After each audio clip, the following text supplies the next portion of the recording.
రోజా మాజీ మంత్రి రోజా అంబటి రాంబాబు ఇంటికి పరామర్శించడానికి వచ్చి మాట్లాడిన విధానాన్ని తీవ్రంగా ఖండిస్తూ, రోజా వలగరగా మాట్లాడితే మేము కూడా మాట్లాడతాం, సాయంత్రం రేవులో కనుక బట్టలు ఎట్లా మురికి వదలబడతామో నిన్ను కూడా అట్లా పట్టుకొని వదలబడటానికి సిద్ధంగా ఉన్నాం.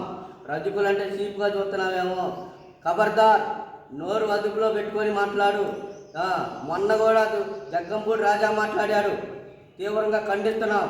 రజకుల జోలు వస్తే ఏమైద్దో, బట్టల్ని కనుక ఎట్లా ఫ్యాక్టరీ కాడ పంటకేసి పాతడం జరిగిద్దో మిమ్మల్ని కూడా ఆ రకంగా పాతడం జరిగింది.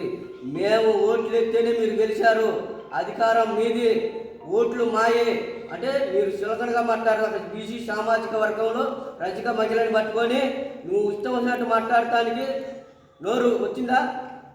ఇది తీవ్రంగా ఖండిస్తూ, రోజా ఎప్పుడైనా సరే నోరు దగ్గర పెట్టుకొని మాట్లాడు. ఒక్కసారికి ఎమ్మెల్యే అయిందని కాదు, నువ్వు గతంలో కూడా తెలుగుదేశం ప్రభుత్వంలో ఉన్నప్పుడు కూడా ఎంత వల్గరగా మాట్లాడావో అదే లాంగ్వేజ్ మొన్న మీరు అధికారంలో ఉన్నప్పుడు కూడా మంత్రి అయినా కూడా నీ సిగ్గు సరం లేకుండా మా నాయకుడిని పట్టుకొని ఇష్టం వచ్చినట్టు మాట్లాడావు. నేను ఏం చేయలేదు అనుకుంటున్నావేమో. ఖబర్దార్, ఈరోజు రజకులనే వచ్చావు, నువ్వు నాశనం అయిపోతావు.